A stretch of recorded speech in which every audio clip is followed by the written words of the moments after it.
My name is Phil Pogue. This is a project for the Abraham Lincoln Presidential Library.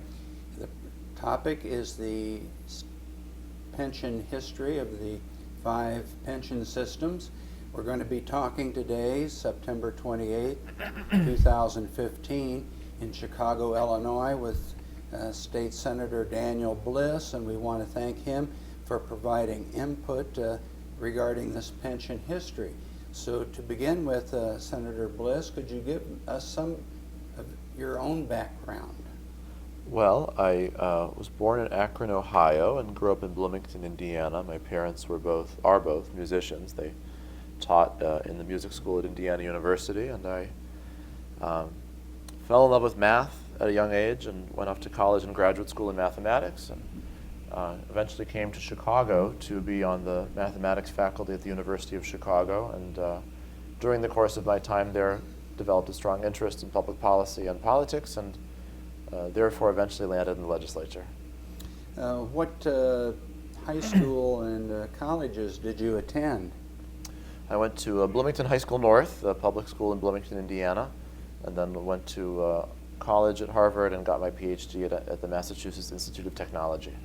And what attracted you to Harvard and MIT? You know, at the time that I was looking at colleges, Harvard had a tradition of having a group of really intensely interested and passionate mathematics students, and had some very challenging classes, and just a strong culture of young people who were fascinated by mathematics, and so it seemed like the place for me. And then when I was doing my undergraduate degree, I actually got to know a professor at MIT who in fact wound up being my advisor for my undergraduate thesis, though I was not myself at MIT at the time, and I just fell in love with him and his way of looking at the world, and so I went to MIT to work with him for my PhD. Was there a connection between math and music? That's what the neurologists tell us. And what kind of music were you interested in? Well, I was the black sheep. It was everyone else who was a musician, but my mother is a violinist, and my father is a violinist and plays viola, and he conducts as well. My brother is a pianist. My grandmother was a cellist. My other grandmother was a piano teacher. My uncle is a pianist, a composer, and a conductor, so it's the whole family except for me. Why did you go into politics? I went into pardon me. I went into mathematics because I fell in love with the subject matter. But I didn't really think about the lifestyle or the connection that life would have to the rest of the world. As much as I loved the subject, I began to feel when I was at the University of Chicago that I was pretty isolated from the big social problems that our community and state and country and world were experiencing, and I felt walled off from them and frustrated about that. That led me to get involved in political volunteering and policy work, thinking that that would be an outlet for my interest in social policy, and the more I did of it, the more I wanted to do, and the stronger I felt that my calling was in elective office. And so in 2008, I up and ran for state representative. Didn't win, but that was a crucial step on the path to what I'm doing now. And you were elected to the House So in that first election in 2008, I was defeated, and I ran a second time and won in 2010, and was sworn into the House in January of 2011. And then you were in the House of Representatives for a couple of years, and then you moved to the Senate. That's right. Shortly after I started in the House, actually, my state senator decided he was going to retire, and so I, after one term, 2 years in the House, moved over to the Senate, and have been very happy there ever since. What is the difference between the House and the Senate? Well, you know, the mathematical difference is the Senate is smaller, so you have more constituents and fewer colleagues, and that was the reason for making the change. I thought that I could have a bigger platform on which to advocate for the policies that I was trying to enact. There's also a cultural difference, though, which is that the Senate tends to be a bit more free-flowing. There's, I think, more room for policy entrepreneurship and innovation and kind of the maintenance and pursuit of an independent policy agenda in the Senate than has traditionally been the case in the House, and I've really enjoyed that culture. Could you explain the district that you serve geographically and demographically? Yes, I live in Evanston, and my district is a suburban district. It's entirely contained in the northern suburbs of Chicago inside of Cook County, and it's along the lakefront. So it starts at the border of Chicago and goes up in spots to the border between Cook and Lake counties. On its eastern border, of course, there's Lake Michigan, and on its western border, at certain spots, it goes as far west as a tollway, I-294. It includes parts of 11 different communities. And those communities, even though they're in many respects similar, they're also in important ways different. You know, I've got Kenilworth and Winnetka, which are two of the most affluent and frankly ethnically homogeneous communities you'll find in the country.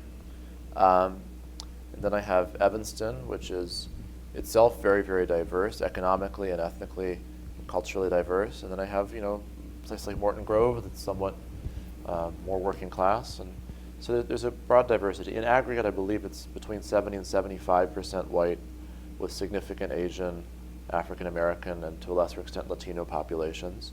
It's on average, it's certainly an affluent district. It has, on the very high end, it's notably affluent. In fact, there's more millionaires in my district than in any other district by far, we learned a couple of years ago when the Department of Revenue did a calculation for us on this matter.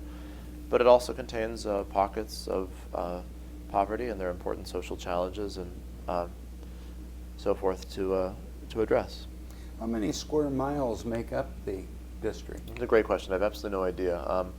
It's a pretty compact district by the standards of the state of Illinois, though, you know, some Chicago districts would be quite a bit more compact.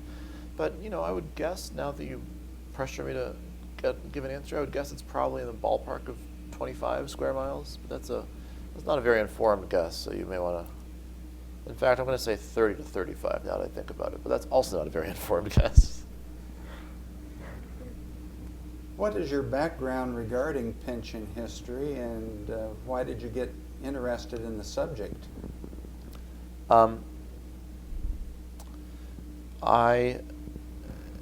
My parents, as I mentioned, were public employees, and so I grew up around people who work for the government and rely on the government retirement programs being solvent for their own economic well-being. But I also, more broadly speaking, entered the Illinois General Assembly in 2011 when we were experiencing very serious economic problems that resulted in pretty serious fiscal problems. And one of the most high-profile and numerically significant of those is the pension debt. And so when I came into the legislature knowing the importance of this issue and understanding that my background might be perceived as relevant and might give me some skills that could be useful, I signed up to be on the House Pension Committee and was given that appointment, I'm guessing because nobody else wanted it, and worked very, very hard to educate myself and play whatever role I could in hopefully bringing us to some resolution on this. When you mention that you're on the pension committee, what is the responsibility of that committee? Well, as you likely know, Illinois legislative committees are fairly weak. Scholars of state legislators would tell you that we are among the weakest. Our legislators institution involves one of the weakest committee structures you'll find in the country. So we don't really have working committees. Our committees don't sit down in working groups with a blackboard and try to work stuff out. Our committees are reactive, but the House Pension Committee, I will say, did hear and continues to hear, though I'm no longer in the House, most of the significant, in fact, almost all of the significant pension-related legislation. So, for example, I was sworn into the House in January of 2011, and by May of 2011, a very, very controversial, significant, giant pension reform package was brought to our committee, and there I was, as someone who'd been a legislator for just a few months, sitting on this committee with Tom Cross, who was then the Republican leader of the House, and Speaker Madigan, and all the titans of the business community in Chicago. And it was my obligation to ask these guys tough questions and make sure I understood the proposal. And I didn't support that proposal, by the way, even though there was a lot of pressure on me to do so, because I felt that if I was going to add anything useful to this issue, it was going to be by thinking for myself and trying as best I could to come up with my own independent analysis and conclusions. And where did that legislation go? Did it just die in committee? In that particular instance, it passed out of the committee without my vote and then was never called for a vote on the House floor because there was not adequate support for it in the full House. Now you also serve on other committees, Education, Appropriations, Human Services, Revenue Oversight, and Financial Institutions. Does the issue of pensions impact these? In a tangential way, it certainly does. Of course, the Revenue Committee has jurisdiction over the tax code, and the state's need for revenue is in part affected by the very serious amount of funding that the pension system requires. So that's one piece of it. Analogously, the Appropriations Committee I serve on is not the committee with jurisdiction over the pension piece of the budget, but every spending decision is impacted by the obligation to fund the pensions properly and responsibly. So there are certainly some connections, but I'm not on the Senate Committee on Licensed Activities and Pensions, which is kind of officially the committee that has jurisdiction over pensions. And part of why I don't serve on that committee anymore is that in practice, most pension legislation of real significance and controversy instead goes through the Executive Committee in the Senate. And that's a committee that has typically members with a great degree of seniority, and I would certainly not expect to be eligible for a seat on that committee at this time. Now, you also list that you serve on a subcommittee dealing with special issues.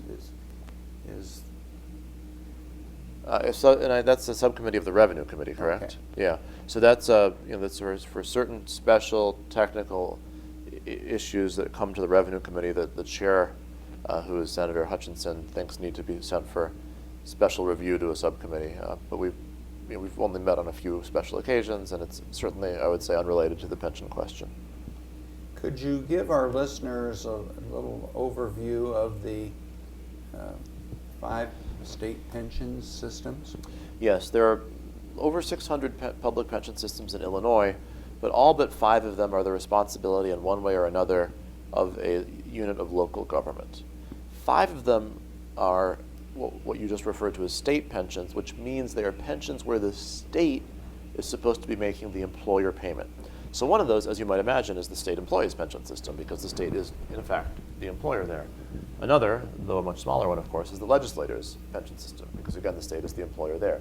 Then there are 3 others that surprise some people. One is the university pension system. So for all the public universities and community colleges, their employees are in a single pension system, and the employer payments are not made by the universities, but by the state. Same thing with what's called the teachers' retirement system, which is for teachers, with the exception of teachers in the Chicago Public School District. All other teachers, whether they're in Springfield or Cairo or Evanston, where I live, are in this other pension system, the teachers' retirement system, and the employer payments there are also made not by the school district, but rather by the state. And finally, the judges' retirement system. The judges in Illinois, though most of them serve in county-level circuit courts, they're really not formally county employees in that sense. Their pensions are in a state pension system called the judges' retirement system, where again the state makes the employer payment. How does Illinois compare with other states on pension protection, and likewise on the unfunded liabilities? So you asked 2 questions, protection and liability. With regard to protection, we have very, very strong constitutional protection. There are other states that have this. I believe New York and Arizona do. But most other states while they have a protection, in many, many cases, have a less strong protection than the contractual protection Illinois provides.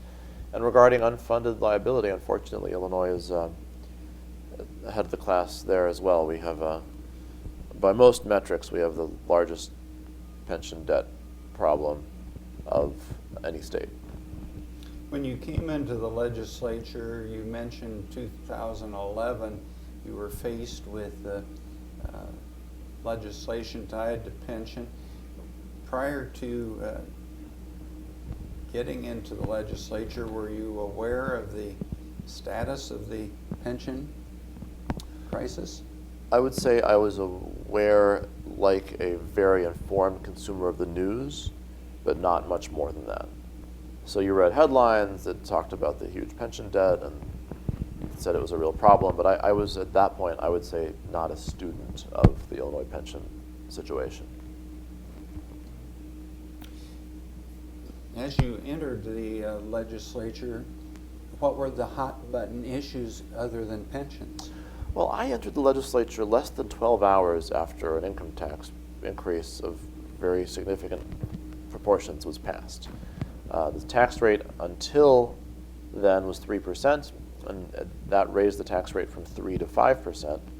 And so that was a big point of contention and controversy. And to be honest, there was a huge amount of discussion inside the legislature of what can we do to resolve the rest of the state's budget challenges without further tax increases, because there had been, I didn't experience this, but my colleagues who had been involved in that vote felt that they had kind of done as much as they could on the revenue side, and now needed to take yet further steps on the expenditure side to fully balance the state's books. Where do you, as a member of the General Assembly, get all your information regarding the status of the pensions? Well, I try to read as broadly as I can. One place that I look to for technical information is the Commission on Government Forecasting and Accountability, or COGFA, as it's sometimes called. And they provide important information. They do pretty high quality analyses of both the snapshot in time as well as historical analyses, and those can be very, very helpful. So when that pension bill came that you didn't approve, what kind of information did you get regarding it to make a decision? Well, it's a really, really interesting question, because in fact one of the most decisive factors as I was making up my mind was the information I didn't get. And I was at the time enormously frustrated at the lack of detail I was able to get around what exactly the long-term consequences of that pension bill would have been, both on the side of what would be the fiscal impact on the state and on the side of what would be the impact on the workers in the pension system themselves. That particular bill was pretty complicated. It set up a series of different choices for each employee, and so evaluating what would happen required a prediction about which employees would pick which option, and I felt that there wasn't a lot of clarity on the part of the proponents regarding who would likely do what and why, and as a result I just wasn't comfortable with it. But I tried again to read fiscal data. I tried to look at history of the pension systems. I tried to, in some cases, read transcripts of legislative debates when previous changes have been made. And you can never know enough, and you can never do enough research, but I do my best to inform myself to the extent that I can. Do the pension systems themselves provide any input? Yeah, they do. I think if you were to interview them, they would tell you that the spotlight that has been placed on both, generally speaking, their condition, but more specifically speaking, the potential interest in legislative change has forced them to run so many different scenarios and numbers that they've spent much more money than they would like to on actuarial consultants instead of paying pension benefits. But they have been helpful in a number of ways. They do have actuarial consultants who can run scenarios for us, which is really essential. And they just have experts who know the systems inside out and who can informally be a source of information, historical context, as well as reasonable projections about what the future might bring. Now, there's another state agency under the state insurance. Do they provide information? Not a lot. You're absolutely right. The Department of Insurance does have responsibility of overseeing pension systems, and we have, I would say, unfortunately defunded that department to the extent that they are short-staffed and they do good and important work, but they don't do it with the kind of regularity and thoroughness that they ought to, because they simply don't have the resources to do it. When you come up with a pension bill, do all the members get all the information, or is it kind of parceled out to the committee members and then general information to each legislator? Well, if there's a really significant bill with a level of controversy, then if it's going to be called for a vote of the full legislature, then I would say there's a lot of information made available. I think that I've been really impressed. You can easily quibble with the decisions members have made, myself certainly included, but I have been very impressed with the level of seriousness and interest that members have taken in this issue, and I've seen not one or five, but dozens of members really wrestle with this question and wrestle with the fiscal ramifications and the ethical meaning and the tensions and the contradictions. And so, yeah, I think that there's been, as this discussion has moved forward, slowly, and interest has gradually built, there's been a lot of desire from rank and file members who may not be on any relevant committee to get as much information as possible. Now, you came into the legislature in 2011, so that was prior to the 1995 effort to try to stabilize the pensions. Then you had the pension holidays under Governor Blagojevich, and some task force in 2009. Did you get involved in reviewing any of that history, or? Oh yeah, I read all that stuff. And it's so interesting, right? The 1995 so-called pension ramp, which was viewed at the time as such a panacea by so many people, and many, many, many different people thought that was a great idea. And of course, it turns out to be probably the single biggest mistake we've ever made as a state around pensions. And I think there's a couple lessons to be drawn from that. One is the concrete lesson of don't do that again. Don't delay payments for 15 years. Don't. Suck it up and put the money in today. But the other point is have humility. Have humility about your understanding of these issues and their ramifications.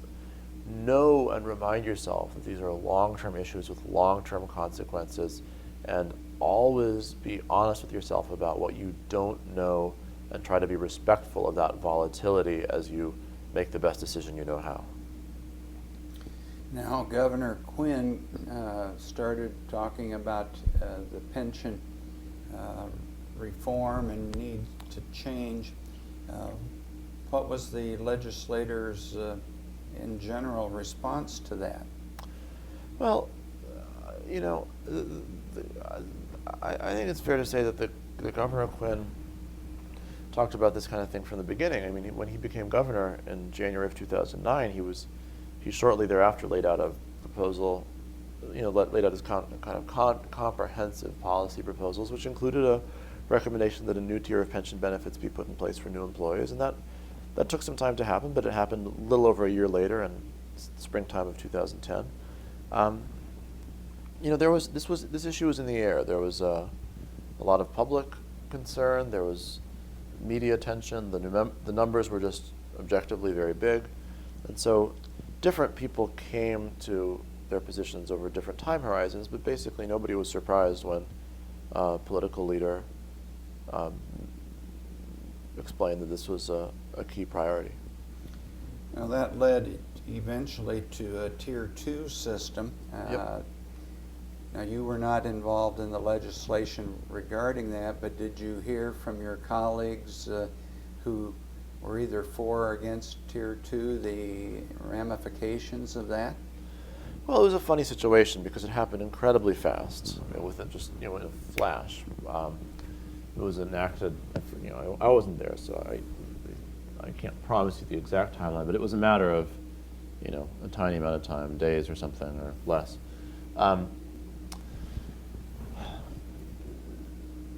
There is no question, and I think everybody, certainly including labor leaders, agreed that some kind of change had to happen for new employees.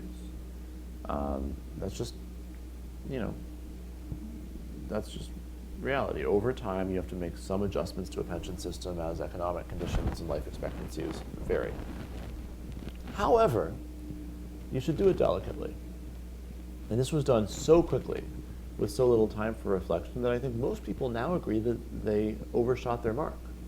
And they've enacted a pension plan which is among the very stingiest of any public body in the country, which may not even be in compliance with federal law. And again, it's a good cautionary tale about the importance of reflection and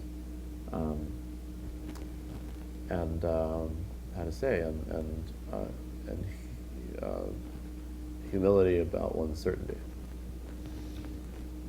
Well, did the Democratic leadership in the House and Senate have a unified position on dealing with the pension crisis that would eventually lead up to Senate Bill 1? No.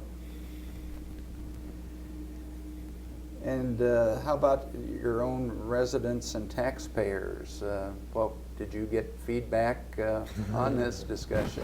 Did I get feedback? Yeah, I got tons of feedback. It varied all over the map. There were plenty of people who would be arguing on a given side, if you will. Lots and lots of public employees who felt that it was absolutely unethical to make changes of any kind. And then there were people who just like having lower taxes, who thought there should be big pension cuts so as to keep taxes low. But there were also a lot of people who had a concern about the issue but wanted to learn more about it, or were, as I have always been, themselves conflicted about what the best way forward was, but wanted to make sure that we were taking aggressive and quick action to seek resolution. So yeah, I've heard volumes of discussion about it, and I really appreciate that. I think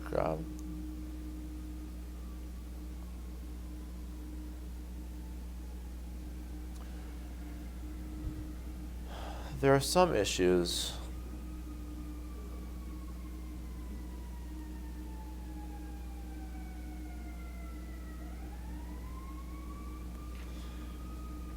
when the United States goes to war, the public is going to find that deeply important and fascinating, and is going to want to learn about it. That's an inevitability. When your public pension systems are in a state of debt, it's less obvious that the public will automatically gravitate toward that issue and seek to learn about it. It's less gripping, technical. At least it feels technical at first. And so to see the public get as curious about this as they have become, I found very heartening and encouraging. And when I had a lot of public meetings in my district where we would talk this through, and I would try to be fair-minded and open, and people who came into the room feeling themselves to be on opposite sides of one another would find themselves in a conversation where they realized that there aren't really sides. This is an awful situation, and we need to try to be collaborative and respectful of the legitimacy of one another's points of view if we're going to reach a good resolution. Well, one of our earlier projects that we did on oral history was school reorganization, where they had hearings and people got very emotional, and some became very chaotic. Did you find that when you're talking about the public discourse in your area? Yeah, I found it ranged all over the map. There were very, very aggressive, difficult, painful public meetings where people just kind of yelled at one another. And then there were meetings that were, meetings which I found to be enormously constructive and heartening. And I don't know what the difference was, and it could be my doing. It could be that, it certainly is the case that a discussion needs to be led in the proper way with the right tone, and maybe I did a bad job of that sometimes and a better job other times. But yes, I found there to be every type of different conversation under the sun happened during the course of this process. Before we talk about the process that led to Senate Bill 1, what do you feel are the causes of the pension underfunding or the pension crisis? Well, I mean, I would say neither the pension underfunding nor the pension crisis. I would say the pension debt. There's not as much money as there should be in the pension funds, and this is well documented. The largest cause is the state's historical failure to make adequate payments, and the second largest cause is investment performance, particularly in the aftermath of the global financial meltdown.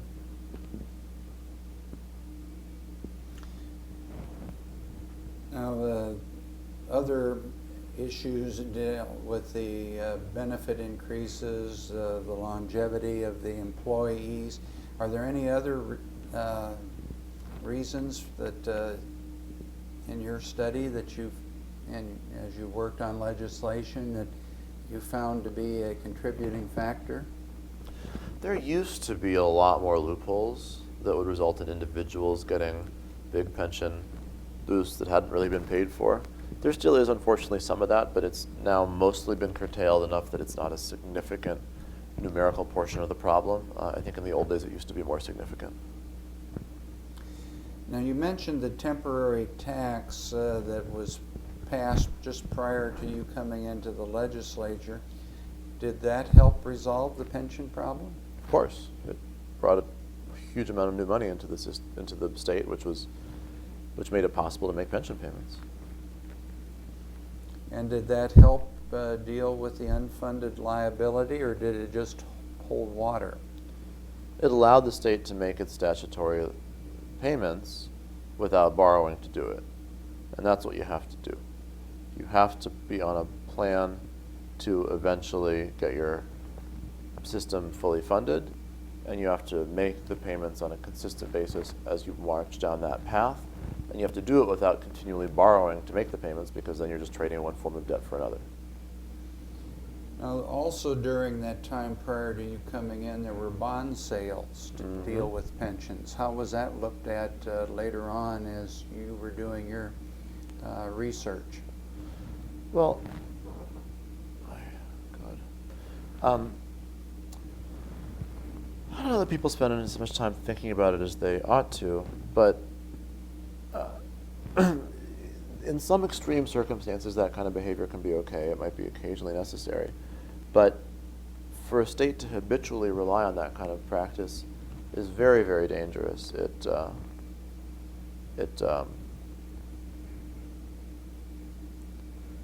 suggests that the state is running an irresolvable structural deficit, and that is obviously not a state of affairs that state government can absorb. I have to make myself a note now, I'm sorry.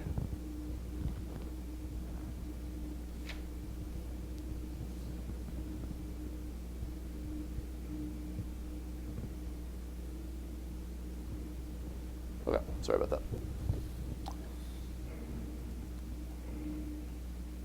Now, dealing with how you before we get to Senate Bill 1, what were all the precursors of legislation that took place, and how did you get involved in it? You mean the precursors of legislation that did or didn't pass on the way to enacting Senate Bill 1? Right. Well, so I mentioned earlier that, well, the history I know well is the history from 2011 on. Certainly, as you said, the second tier of benefits was enacted in spring of 2010, except for public safety employees, and then for public safety workers in the late fall of 2010. But then in 2011, the discussion turned to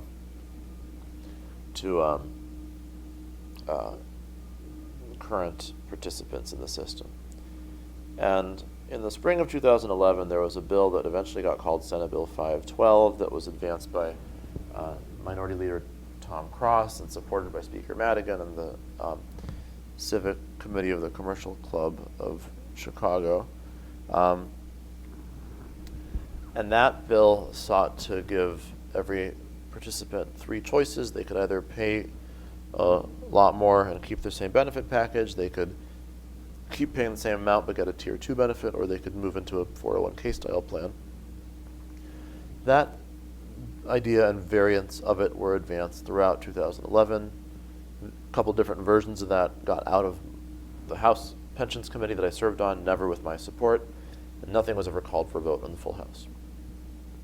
In the spring of 2012, a different approach was taken.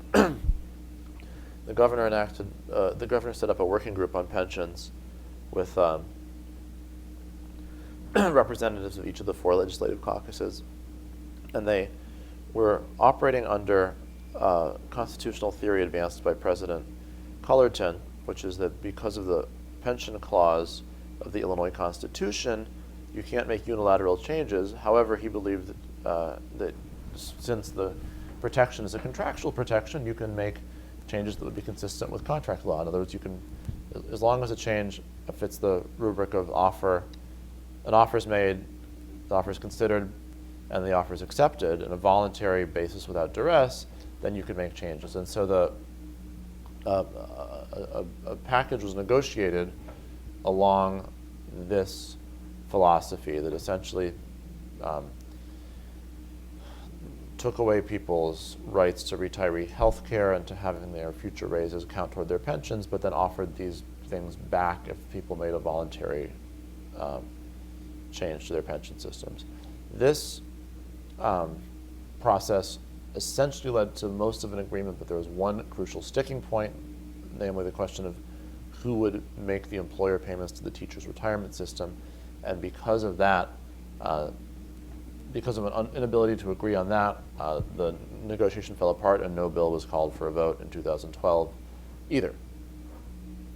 Then at the end of 2012, Representative Neckritz and I and a group of, I think, 19 other House members from both parties unveiled a new proposal, which was at the time called, I think, House Bill 6258. And we sought to build support for that approach. And the time ran out before the new General Assembly was sworn in January of 2013. But that approach was then modified by Speaker Madigan and became Senate Bill 1. At the same time, President Cullerton was involved in a negotiation with leaders from the public employee unions in what's called the We Are One Coalition, and they settled on a bill that was Senate Bill 2404 that was again premised on the offer consideration and acceptance model utilizing this retiree health care concept. The Senate passed Senate Bill 2404, the House passed Senate Bill 1. The House did not take up Senate Bill 2404, the Senate voted down Senate Bill 1, and the legislative session ended, and that brought us to the summer of 2013 when the Conference Committee on Senate Bill 1 was created, leading eventually to the passage in December of Senate Bill 1. How helpful was the governor's office in trying to resolve the differences between the House and the Senate? Well, the governor's office was very, very interested in making sure we got resolution. There was constant dispute about what would be the most helpful thing they could do, and there was fighting between the legislative and executive branches periodically, as there so often is. But basically, the governor was really, really interested in seeing some kind of resolution.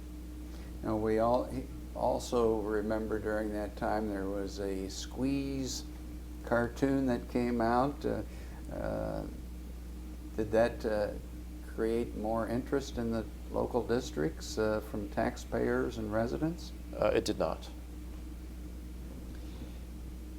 Then, as far as the differences with the House and Senate, significantly we're talking about the idea of contract language, and what were the major sticking points between the two, or how were they different? Well, there were just different views about what the Constitution could even allow. I mean, President Cullerton, and of course he turns out to have been completely right, said that you can't make unilateral changes. You have to make changes under the rubric of contract law.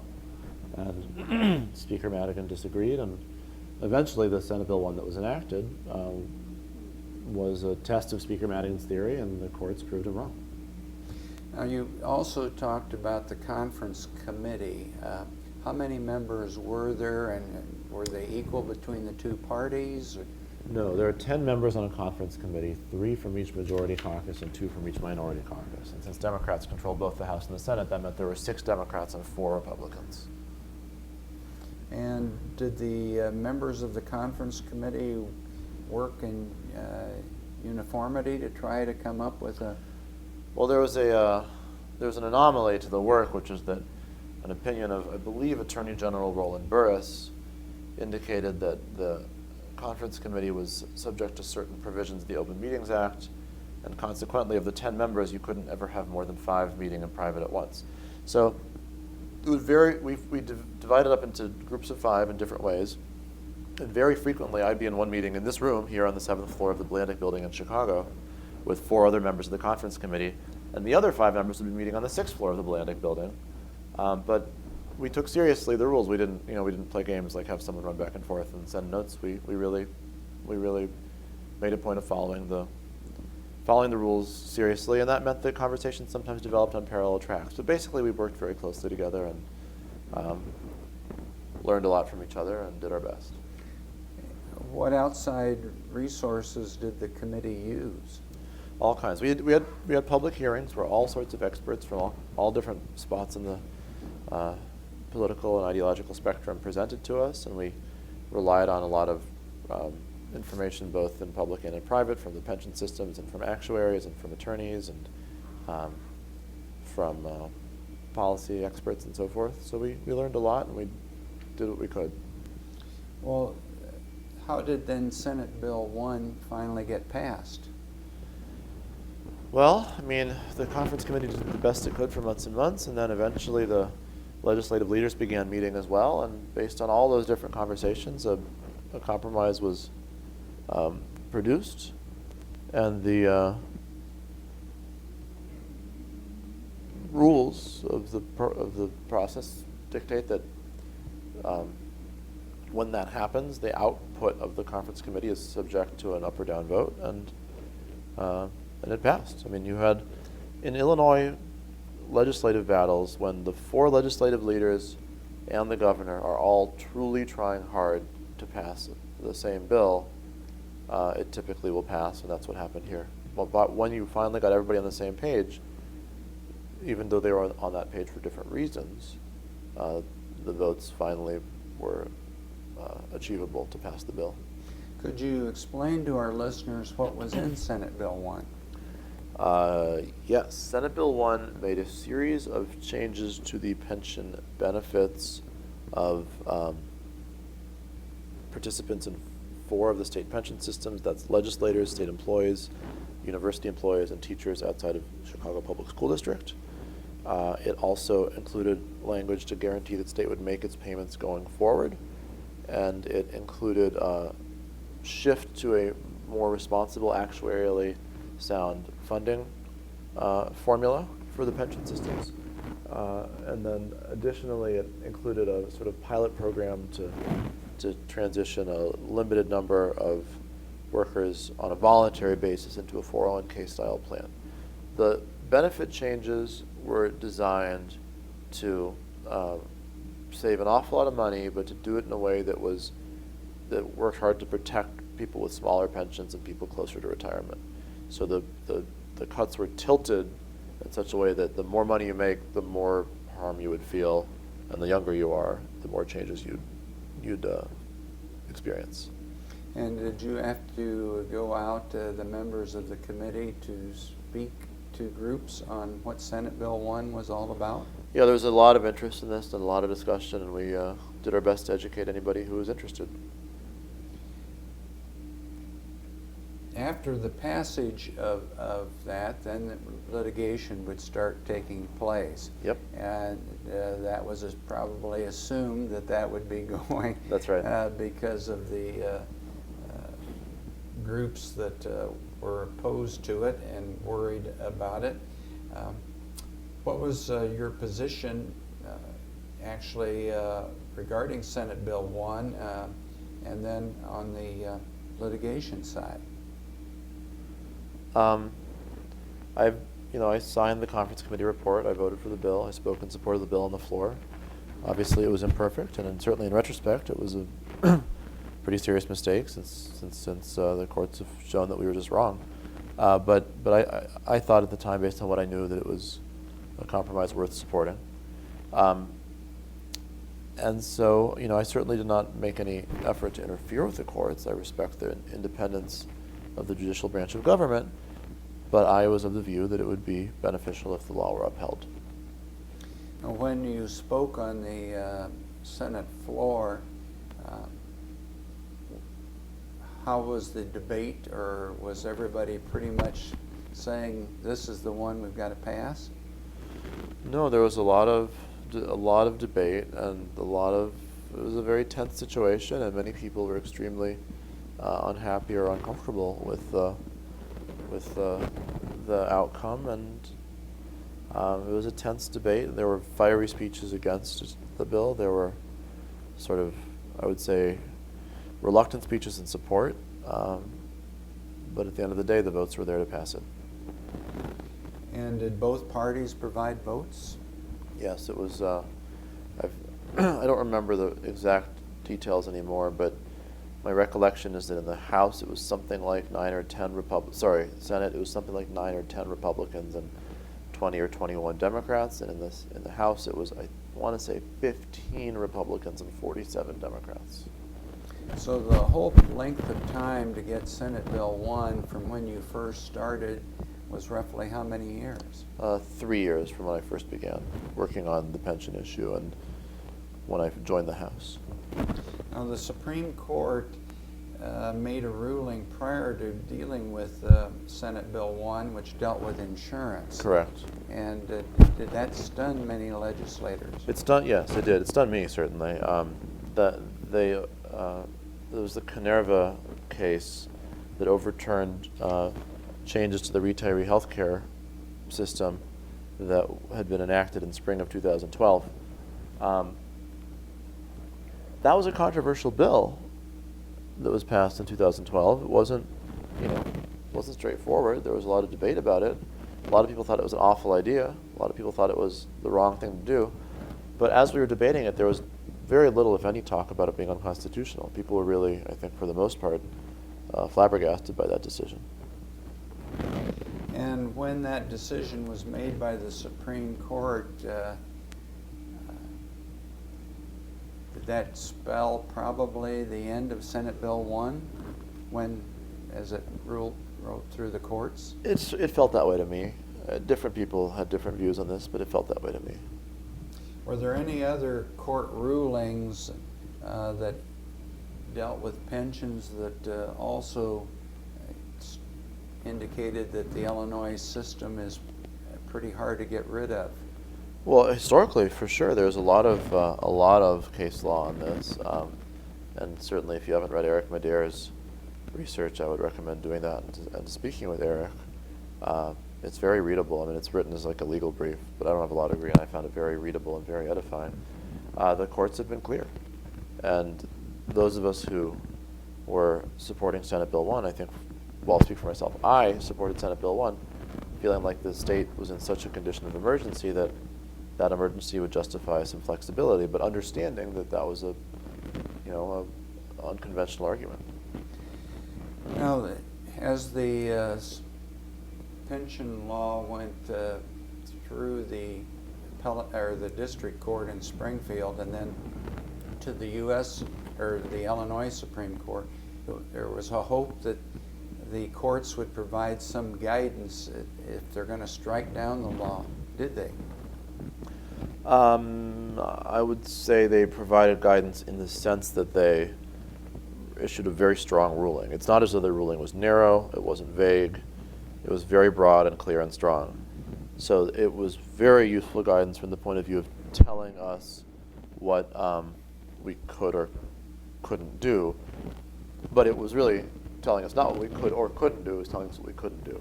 It took a lot of things off the table and left us with fewer tools in our arsenal, but that's important information, really important information. So where are we now with the issue of the pensions, and as a legislator, where do we go from here? Well, there's more litigation happening because we passed a law that was an outcome of a negotiation between Mayor Rahm Emanuel and several of the public employee unions representing workers in the municipal and labor systems of the city of Chicago. But not all the unions agreed with that bill, and so when it was enacted, some of the other unions sued, and they're now in court. And I'll be blunt with you. Frankly, I expect the unions will be successful and that the law will be overturned.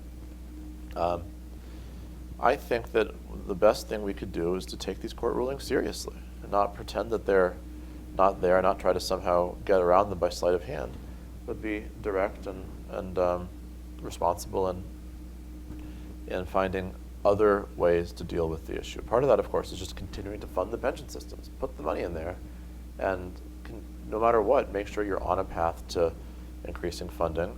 And part of it is finding clearly constitutional, not maybe constitutional, not hopefully constitutional, but clearly constitutional ways to save money. So you shouldn't make people make choices under duress, but you can ask people to make truly voluntary choices, where anybody who wants to keep the status quo gets to keep the status quo, so there's no effort to trick people. But you also give people a variety of options, some of which might save some money. You can also find with some of the pension systems administrative savings. For instance, if you look at some of the smaller fire and police pension systems in various municipalities, they're run in very expensive ways that I think could be improved upon. So there are plenty of things that could be done, but I think that we'll make the most progress if we seek to do those things with full knowledge and understanding and, frankly, acceptance of the court's ruling. Now, because the courts have ruled that once the legislature creates new benefits, it's almost impossible to get rid of. Has that changed the thinking of legislators on if pension laws come in that provide enhancements or increased benefits, that we need a different kind of review? Because once you pass it, it's not like a surtax that might go off the books. Yeah, I think there's a much greater degree of attention paid to these issues now than there ever used to be, and I think that's really, really important. We need to be cognizant and thoughtful and careful about them because the consequences are felt not for a day or a month or a year, but over the course of several decades. As to pension bills now, are there any floating around? Sort of, but not really. I mean, the governor had an idea that was obviously unconstitutional, and he's still sort of talking about it, but I don't really know why.